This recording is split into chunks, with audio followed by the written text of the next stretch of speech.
Sup gamers, welcome back to more Super Mario 64. It's Silver. Last time, we defeated Bowser once and for all and saved Princess Peach.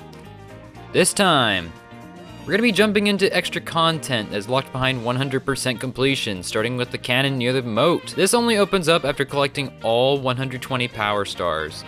This takes us to the roof of the castle, where our final secret is waiting for us. Yoshi, making his debut in a 3D Mario title, only exists to congratulate the player after fully completing the game, and will grant the player 100 lives and an improved triple jump. And by improved, I mean it gets sparkles! Yeah, what kind of a bummer for 100%, but, you know, it could be worse. It could be much worse. However, what if I told you there was a version of Super Mario 64 where Yoshi plays a significantly larger role? Let's jump into Super Mario 64 DS, shall we? Yeah, okay. This version exists. Yes, there is a handheld version of Super Mario 64 that is playable on the go and includes 30 new power stars, making for a grand total of 150. You may be wondering why I didn't play this version for the full Let's Play and insisted on the original game via 3D All-Stars.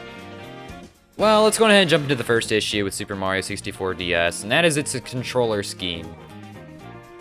Why did they feel the need to use a directional pad for this? Why? You know, I've always had the opinion that Super Mario 64 DS should have just waited for the 3DS to come out and then just use that for the trackpad. Because the D-pad on this thing feels really damn bad. And the run button, oh my god. It creates a messy control scheme, especially with how many techniques exist in Super Mario 64. However, it isn't terribly hard to get used to them, but early on, whoa, playing it is difficult to navigate these levels.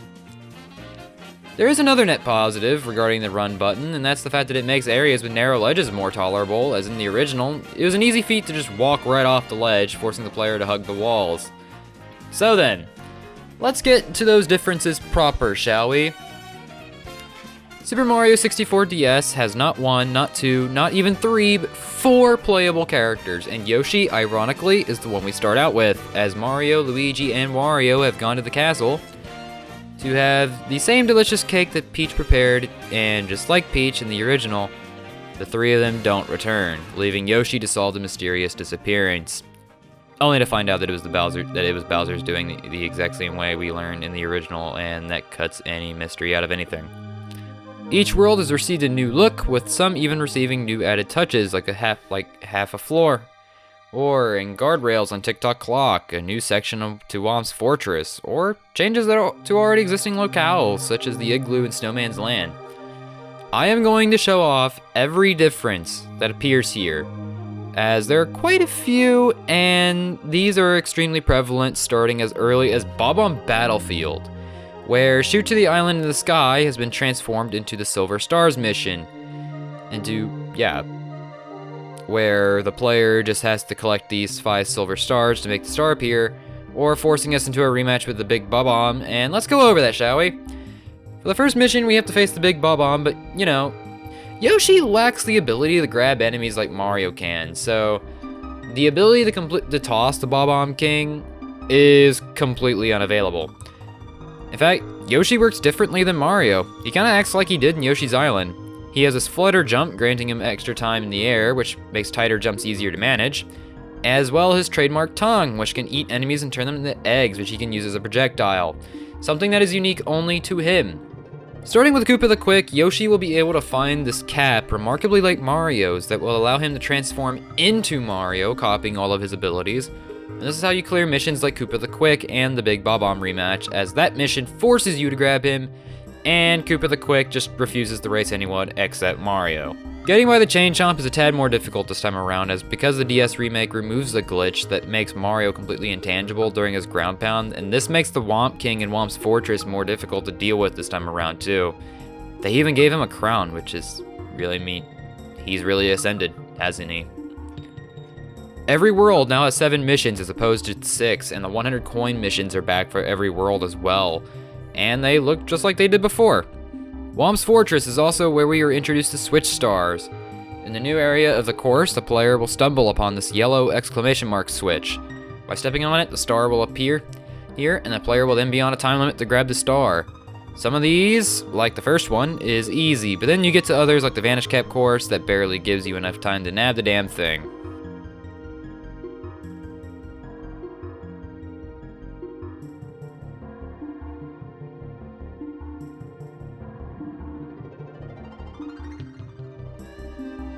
I now want to direct you towards the secret slide part of Peach's castle, as this is where the biggest change to the castle itself comes into play.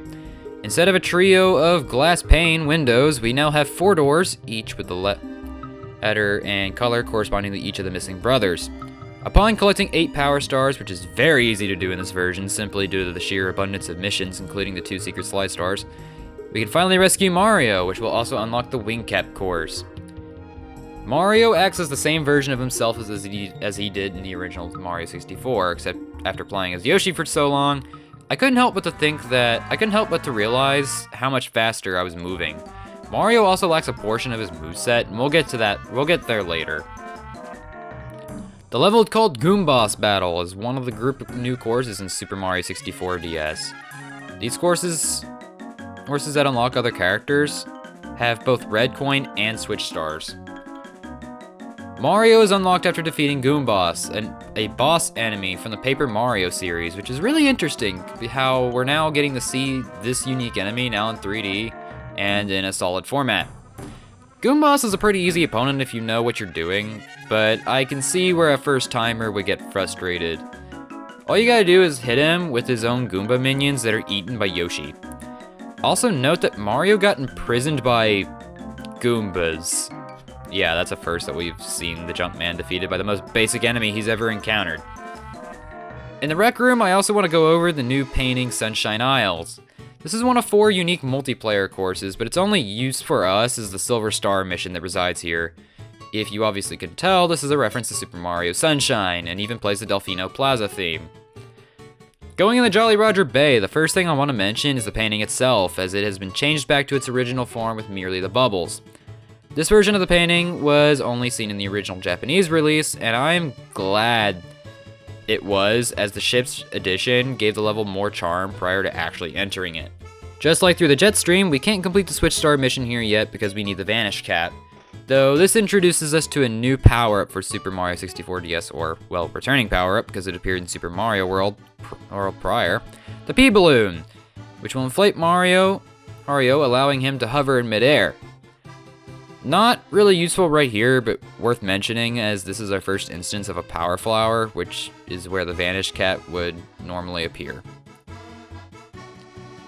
Cool Mountain adds Goombas for the DS remake, and just like Jolly Roger Bay, we can't complete the Switch Star just yet, as it's trapped beneath the sheet of ice. Mario and Yoshi both cannot break. The Red Coin mission, however, has been remixed a little as we are now introduced to a new ability of Yoshi's. Occasionally, we will come across a campfire that Yoshi can eat and spit back out as a pseudo flamethrower. This is crucial to know as one of the red coins is trapped inside an ice block that can only be melted by this ability. This is also Yoshi's Power Flower ability.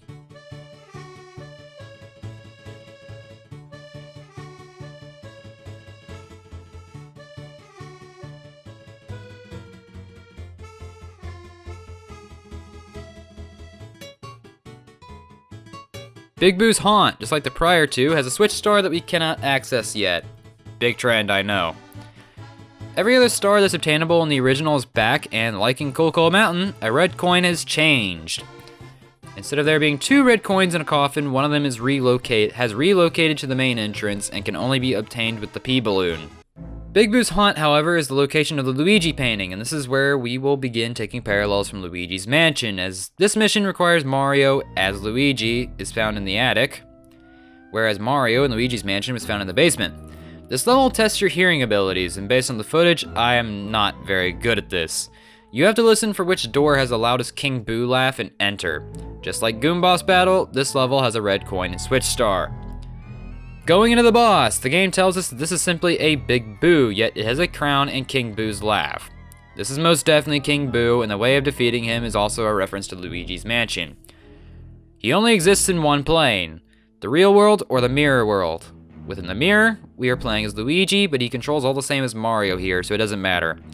He is defeated like every other Boo we've encountered up to this point. Luigi is absolutely busted. Going forward, I almost always play exclusively as him because he's just better than Mario. His Power Flower ability is the Vanish Cap, allowing us to go back to Jolly Roger Bay and complete that Switch Star mission. Luigi caps were available starting with Big Boo's Haunt, but I wanted to save it for now because no star in Big Boo's Haunt other than the Mr. I requires Luigi, and now we can complete that. Bowser levels have received one new change. All 3 of them not only have red coin stars like they used to, but now they also have Switch stars. If you're not interested in 100% completion, Bowser at the Dark World is very easy to break, as there's a Power Flower at the beginning and Mario can use that to skip roughly 3/4 of the level.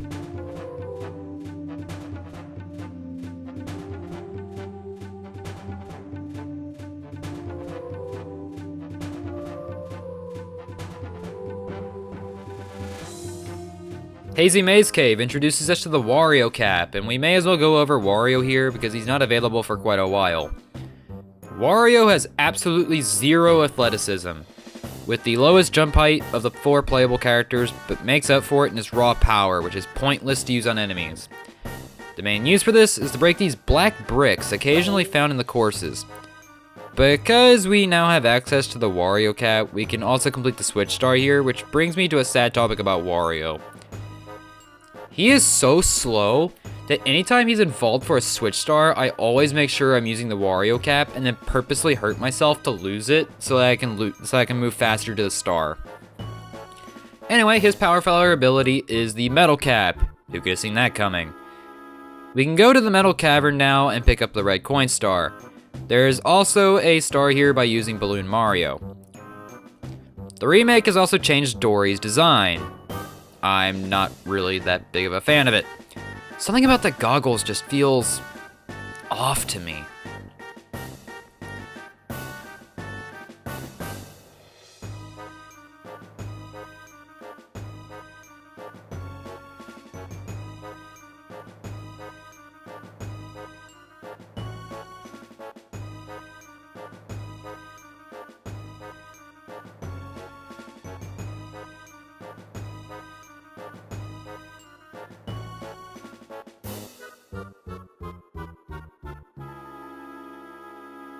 Other than the Silver Star mission, there is absolutely nothing different about Lethal Lava Land. It's still the same as it has always been.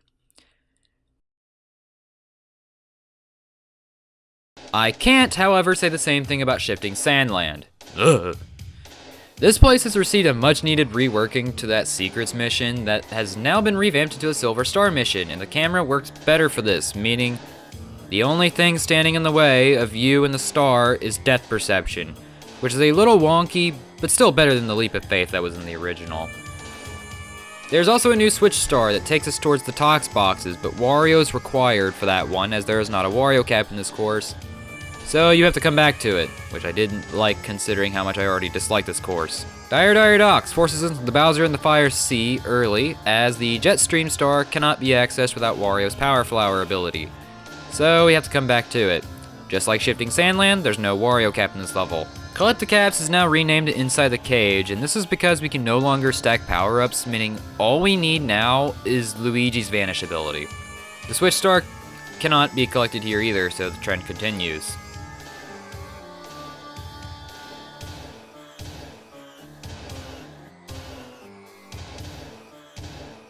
After completing Bowser in the Fire Sea, we can head to the second floor and finally access the Wario painting by entering the Snowman's Land Room.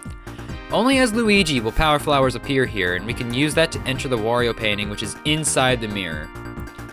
Wario's Rescue is the only one to not reference a previous Mario game. Instead, we get something entirely original here.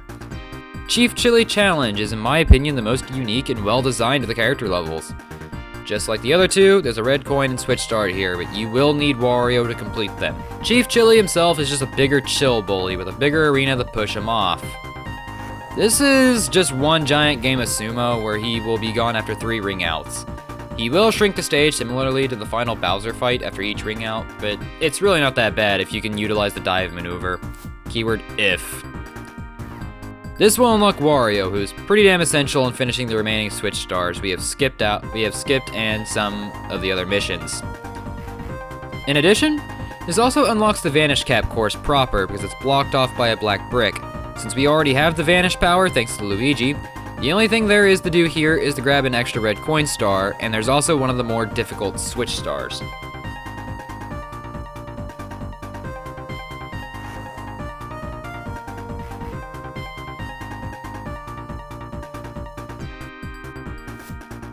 Snowman's Land received a ton of changes, starting with Yoshi's ice sculpture. Yep, Yoshi's coming back out as we need his power flower ability to melt the ice, trapping a star. Luigi absolutely breaks the freezing pond star with his backflip. This thing is ridiculous. You will just go into a, not really a hover, but a gliding type descent. Luigi will just fall really slowly, and this just allows you to completely just soar right over that cliff. There's also a Silver Star mission, as you'd guess, and a lot of these newer stars are Silver Star Switch stars, so makes sense. The Igloo has received an entirely new makeover, no longer being an ice maze, but a proper room with freezing water, and is the new location of the Red Coin Star. Wet Dry World, other than the addition of its Silver Star mission, it still has the same stars as before. With better camera control, this one isn't as bad as the original. Tall Mountain has been neutered a little. My favorite part of the course was skipping the slide, but now you have to go through it as they added a fence blocking off the entrance. 0 out of 10 level here. This also makes the 100 coin star different here as well. They added a new mission reminiscent of Mario Wings to the Sky and Bob-omb Battlefield, where Mario takes the wing cap and flies around the top of the course, collecting coins, and this is where you grab the remaining coins for the 100 coin star.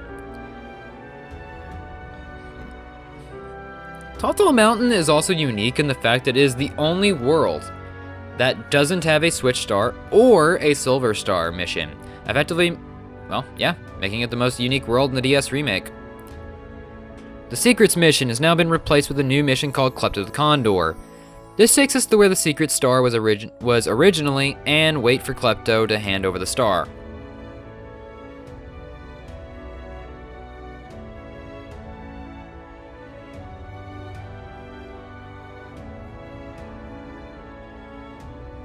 Tick-Tock Clock received a few changes as well, notably the floor beneath the starting point, which was just a pit in the original. This makes falling to the death harder in this version, as it's now easier to catch yourself. Luigi is needed in the first mission, as the star is now trapped in a fence instead of the original, where we just had to climb up to it and climb in the cage. This utilizes power-ups here, as that was something that this place didn't use once in the original. The Pit and the Pendulums was also changed to a Switch Star mission, and this is easier to do as Luigi because he can just skip a jump. Luigi just kind of breaks Tick-Tock Clock in general. Oh, and this place also has a Silver Star mission, but you don't really have to go far to complete it. Rainbow Ride has no changes other than a Switch Star, which is located at the very top of the big house. The same thing kind of applies to Bowser in the Sky, so not really going over any of these two.